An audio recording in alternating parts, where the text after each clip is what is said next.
السلام عليكم ورحمة الله وبركاته. إن الحمد لله الأكرم الذي خلق الإنسان وكرمه علمه من البيان ما لم يعلم.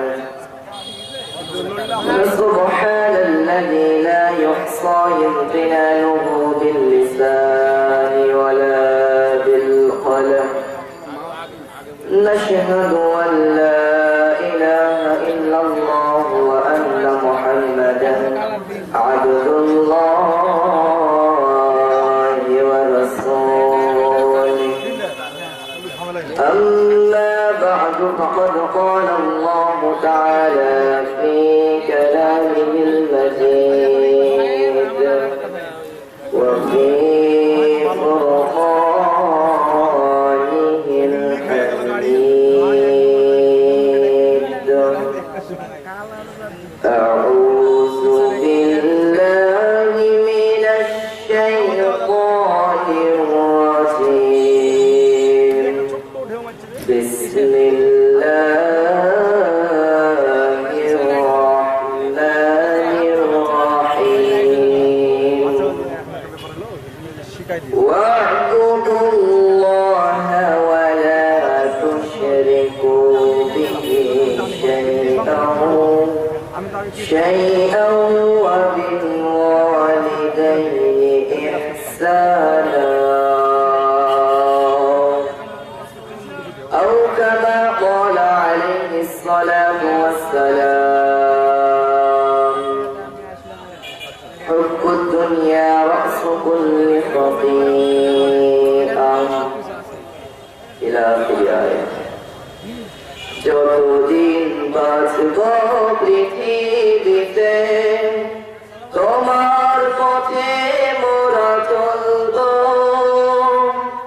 কোরআন হাদিস বুকে নিয়ে পথহারা মানুষের ডাকব। ও পথহারা মানুষের ডাকব। যতদিন বাঁচব পৃথিবীতে তোমার পথে মোরা চলব, কোরআন হাদিস বুকে নিয়ে পথহারা মানুষের ডাকব। ও পথহারা মানুষের ডাকব। আলহামদুলিল্লাহ, সমস্ত প্রশংসা, সমস্ত তারিফ, সমস্ত হামদ একমাত্র সেই মহান পাক রব্বুল আলামিনের জন্য, যে মহান পাক রব্বুল আলামিন আজকে আমাদেরকে দয়া করে, মায়া করে, মেহেরবানি করে, অশেষ মেহেরবানি করে আজকের এই বাংলা সরকারি প্রাথমিক বিদ্যালয় ময়দানে যে মাহফিলে আমাদেরকে আসার, বসার সুযোগ করে দিলেন, সেই মহান পাক রব্বুল আলামিনের কাছে আমরা সকলে কালিমাতুশ শুকর আদায় করি। সকলে জোরে শুনে বলতেছি আলহামদুলিল্লাহ। মহান আল্লাহ রাব্বুল আলামিনকে খুশি করার জন্য আমরা জোরে শুনে আরো একবার বলি আলহামদুলিল্লাহ। মহান মানবের প্রতি দরুদ পাঠ করি, যে মহান মানব আমাদের কাছে কোরআন নামক একটা চিঠি এনে আমাদেরকে ধন্য করলেন, যে মহান মানব আমাদের সাফায়াতের জন্য কান্ডারি হয়ে দাঁড়াবে, সেই মহান মানবের জন্য দরুদ পাঠ করি সাইয়্যিদুনা মুহাম্মদ। সকলে বলছি সাল্লাল্লাহু আলাইহি ওয়াসাল্লাম।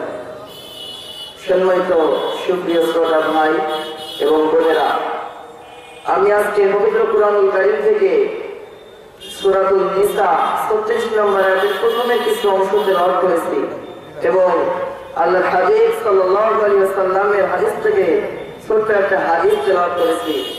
আল্লাহ রাব্বুল আলামিন কবুল আর মঞ্জুর করলে আমি এই হাদিস এবং এই আয়াতের উপর ব্যাখ্যা করে কিছু আলোচনা করব ইনশাআল্লাহ। আল্লাহ রাব্বুল আলামিন বলেছেন ওয়া'বুদুল্লাহ, তোমরা আল্লাহ রাব্বুল আলামিনের ইবাদত করো। যে আল্লাহ রাব্বুল আলামিন তোমাকে ছোট থেকে বড় বানালো, তোমাকে জন্ম থেকে, তোমাকে মায়ের পেট থেকে, গর্ভ থেকে তোমাকে দুনিয়া দেখালো, সেই মহান রব্বুল আলামিনের ইবাদত করো। ওয়ালা তুশরিকু বিহি শাইআন, তোমরা সেই রবের কাছে, সেই রবের সাথে তোমরা কাউকে শরীক করো না, সমকক্ষ বানিও না। তারপর বলা হয়েছে ওয়াবিল ওয়ালিদাইনি ইহসানা, তোমরা পিতামাতাকে ভালোবাসো, ইহসান করো, সম্মান করো। আমাদেরকে আল্লাহ রাব্বুল আলামিন পবিত্র কালামে শরীফের মধ্যে যে নির্দেশনাগুলি দিয়ে দিয়েছেন, আল্লাহ রাব্বুল আলামিন 5 নম্বর পয়েন্টের 3 নম্বর পৃষ্ঠা 3 নম্বর লাইনের অল্পটুকু জুড়ে আল্লাহ রাব্বুল আলামিন সূরা নিসা 36 নম্বর আয়াতের মধ্যে বলে দিয়েছেন واعبدوا الله ولا تشركوا به شيئا وبالوالدين إحسانا الله أكبر যে আল্লাহ রাব্বুল আলামিন বললেন ওয়াবুদুল্লাহ, তোমরা একমাত্র আল্লাহর ইবাদত করো, যে আল্লাহ ছাড়া অন্য কোনো উপাস্য নাই। সে আল্লাহ রাব্বুল আলামিনের ইবাদত আমাদেরকে করতে হবে। যে আল্লাহ রাব্বুল আলামিন আমাদেরকে সৃষ্টি করলেন, সুন্দর একটা চেহারা দিয়ে আমাদেরকে সৃষ্টি করলেন, অঙ্গ প্রত্যঙ্গ তৈরি করে দিলেন, সেই মহান রাব্বুল আলামিনের ইবাদত করতে হবে আমাদেরকে। এখন আপনারা প্রশ্ন করতে পারেন আল্লাহ রাব্বুল আলামিনের ইবাদতটা কি? আল্লাহ রাব্বুল আলামিন এই দুনিয়ার জমিনের উপরে আসমানের নিচে আল্লাহ রাব্বুল আলামিন যেই কাজগুলোকে আল্লাহ রাব্বুল আলামিন হালাল বলে ঘোষণা করে দিল, এই কাজগুলো প্রত্যেকটা কাজের শুরুতে যদি আমরা বিসমিল্লাহ বলে শুরু করতে পারি, কি বলে শুরু করতে পারি? বিসমিল্লাহ বলে যদি আমরা এই কাজগুলো শুরু করতে পারি, এই কাজগুলো আমাদের ইবাদতে পরিপূর্ণ হয়ে যাবে। জোরে জোরে বলুন সুবহানাল্লাহ। তাহলে আমাদেরকে, আমরা অনেকেই মনে করি শুধুমাত্র নামাজ ইবাদত, যাকাত দেওয়া ইবাদত, রোজা করা ইবাদত, হজ করা ইবাদত। শুধু তাই নয়, আল্লাহ রাব্বুল আলামিন বলতেন তুমি ঘুমাতে যাইবা, ওটাও তোমার ইবাদত। তুমি খাইতে চাইবা, ওটাও তোমার ইবাদত। তুমি আল্লাহ রাব্বুল আলামিনের মাঠে ঘাটে কাজ করতে চাইবা, ওটাও তোমার ইবাদত। শুধুমাত্র সেই কাজগুলো শুরুতে আমাদেরকে কি বলতে হবে? বিসমিল্লাহ বলে শুরু করতে হবে। তাহলে আমরা সবাই চেষ্টা করব, আমাদের যদি আমরা প্রত্যেকটা কাজকে ইবাদতে পরিপূর্ণ করতে চাই, তাহলে আমাদেরকে বিসমিল্লাহ বলে শুরু করতে হবে। আর আমরা আল্লাহ রাব্বুল আলামিনের ইবাদত করব না কেন? আল্লাহ রাব্বুল আলামিন কি দয়া করে মায়া করে আমাদেরকে পৃথিবীর জমিনে আনলেন, মুসলমানের ঘরে আমাদেরকে জন্মদান করলেন। আল্লাহ রাব্বুল আলামিন চাইলে পারতেন হিন্দু বৌদ্ধ খ্রিস্টানের ঘরে জন্মদান করা, কি পারতো না? পারতো। তাহলে আল্লাহ রাব্বুল আলামিন আমাদেরকে দয়া করে মায়া করে মুসলমানের ঘরে জন্মদান করেছে, আমাদেরকে সুন্দর চেহারা দিয়েছে, সুন্দর হাত পা দিয়েছে। এই হাত পা দিয়ে আমরা কি জন্য খারাপ কাজ করতে যাব? শয়তানকে কি করতে যাব? শয়তানের ইবাদত করতে যাব। আজকে আমাদেরকে শয়তানের ইবাদত বাদ দিতে হবে, স্যাক্রিফাইস করতে হবে। আজকে আমাদেরকে আল্লাহ রাব্বুল আলামিনের ইবাদত করতে হবে, কারণ আল্লাহর ইবাদত ছাড়া কোনো সময় ছাড় নাই।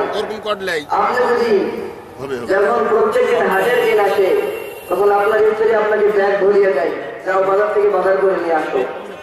যদি আপনি সেই ব্যাগটা নিয়ে বাজারে যান, আপনার কাছে কোনো টাকা পয়সা নাই, আপনি যদি খালি ব্যাগ নিয়ে বাড়িতে ফিরেন, স্ত্রীর হাতে যদি আপনি খালি ব্যাগটা তুলে দেন, তাহলে আপনার স্ত্রী কিন্তু আপনাকে ঝাড়ু যাবে, কি যাবে না? তেমনই করে আমার আল্লাহ রাব্বুল আলামিন পাঠিয়েছে আমাদেরকে সুন্দর একটা চেহারা, সুন্দর একটা শরীর দিয়ে আমাদেরকে পাঠিয়ে দিয়েছেন। ওয়াবুদুল্লাহ, তোমরা আল্লাহর ইবাদত করো। শুধুমাত্র মানুষ এবং জিনকে সৃষ্টি করা হয়েছে একমাত্র তার জন্য, একমাত্র আল্লাহ রাব্বুল আলামিনের জন্য মানুষ এবং জিন আল্লাহ রাব্বুল আলামিন সৃষ্টি করেছেন। এই জন্য আমাদেরকে আল্লাহ রাব্বুল আলামিনের ইবাদত করতে হবে। যদি আমরা ইবাদত করতে পারি, তাহলে আমরা ব্যাগটা ভরে আল্লাহ রাব্বুল আলামিনের কাছে নিয়ে যেতে পারবো। আর যদি আমরা ইবাদত না করতে পারি, তাহলে আমরা খালি ব্যাগ নিয়ে গেলে যেরকম আপনার স্ত্রী আপনাকে ঝাড়ু যাবে, তাহলে খালি আমল না নিয়ে গেলে